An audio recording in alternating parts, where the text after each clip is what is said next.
Joining us now is Stella, and she is the president of the Marcus Center for Performing Arts. Welcome to the show. How are you? I'm very well, thank you. Thank you for having me. So I shared with you that I grew up singing from the age of 12, and that I paint, and that I love the arts, and that's the main reason I wanted to have you on, is because I celebrate that just like you do. So tell us about the Marcus Center. Okay, well, the Marcus Center was a whimsical thought of mine one day, where I've always danced all my life, whether it was disco or classical ballet. And I was also a gymnast in college and in high school. I never performed professionally. However, I've always had a passion for the arts. I hold an early childhood education certification. I also have a special education certification, and I'm also licensed as a school district administrator, which I work full-time in the field of education. So as an early childhood educator, coupled with the fact that I have this passion for the arts, I decided that in honor of my mother, Sarah Marcus Tanner, that I would create a performing arts center. We're a non-for-profit. The Marcus Center for the Performing Arts is a 501c3. It's a non-for-profit.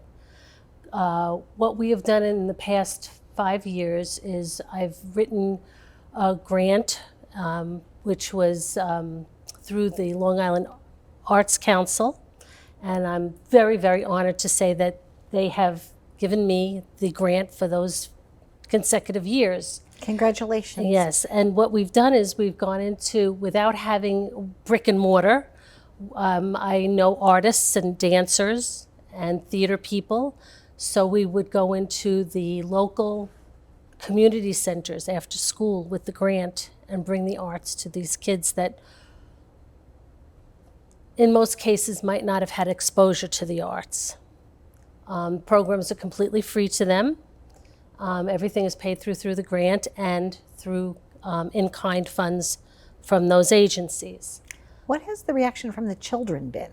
It's been amazing. What is it like there? Like, what is their feedback to you? Oh, it's enthusiasm, and it's just, they get to, it's a forum for them to build their self-esteem, for them to build their self-confidence, for them to get a voice that may not have been heard.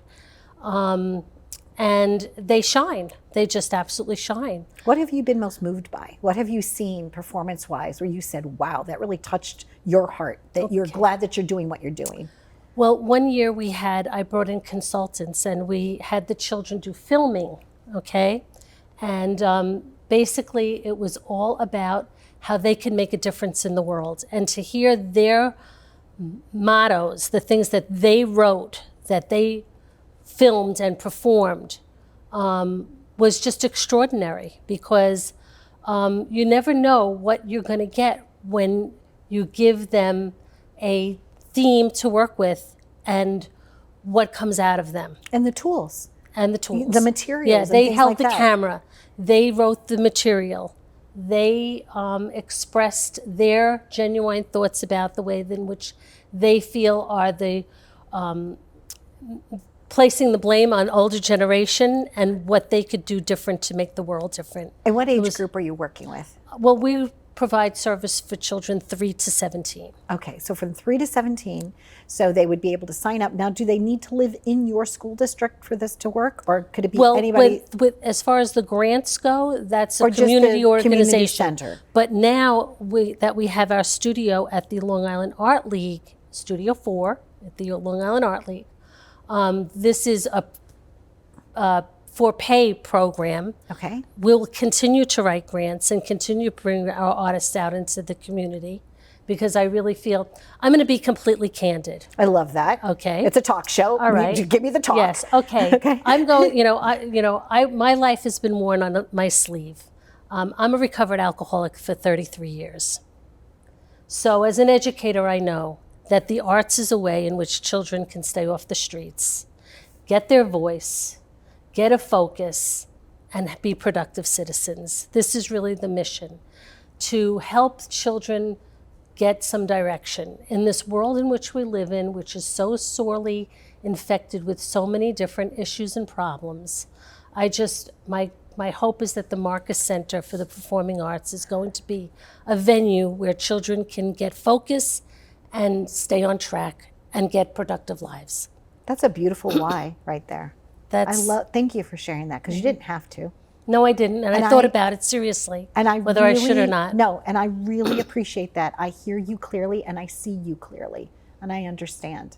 And I think that's beautiful, because you're absolutely right. I always say that I started the television show to give people hope, because without hope, people were turning to crime, because I started it in 2008 when things were kind of not so great, right?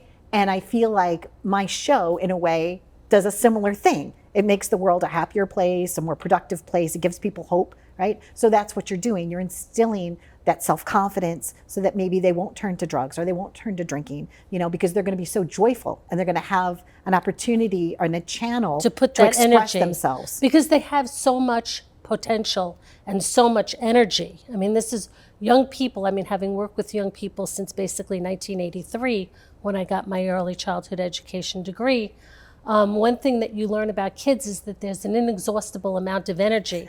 How is that energy going to be channeled? It can only go one of two ways. Yeah. And so we hope that it goes in a productive, positive direction so that they too can then pass it on. Love that. Stella, But the other thing is, I you. just wanted to mention that we are a 501c3. And one of the things that I've done when I started the organization is I have my best friend was our dance teacher with the first grant, and her name is Marcy Lynn Silverman, and she passed during COVID. And so there is a GoFundMe on my webpage in her honor. It's a scholarship program for children who might not otherwise have an opportunity to experience the arts. So we're really appealing to the community to help us fund that scholarship fund so that kids can come to the Art League and practice drama and dance. Also, we do have a donate button on our website, marcusarts.org, and please make contribution to the organization.